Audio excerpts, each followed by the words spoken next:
I've seen this video about Manipur, and frankly speaking, I feel sick in my stomach. I feel disgusted.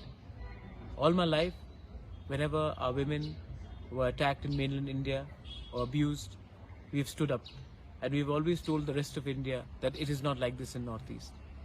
But today I feel for the first time in my life ashamed that this has happened in our backyard. The Chief Minister today has said that he's shocked after seeing the video. Come on, he's the Home Minister. It's a small state, Manipur. This video obviously has been circulating around Manipur, but we did not know about it because internet was banned. But I'm sure the officials knew about it, he knew about it. And he has to be held accountable. You know, all this time we've been hearing that the police has been taking sides, and this video shows that that allegation is not untrue. The Prime Minister has spoken today, the Chief Justice of India has spoken today, but we need to speak up also. I think time has come for heads to roll. And the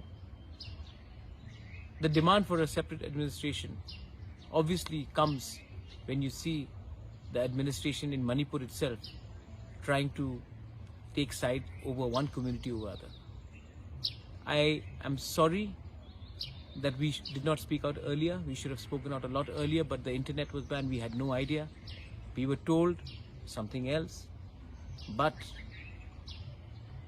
we, as Tipra Motha, the Tiprasa indigenous tribals, are with you, my sisters. We are with all of you all, and we'll stand with you.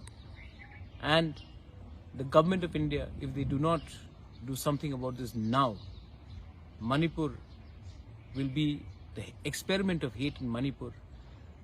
The role of the politicians in this experiment of hate in Manipur, if they do not go today, I don't know how long Manipur will remain intact.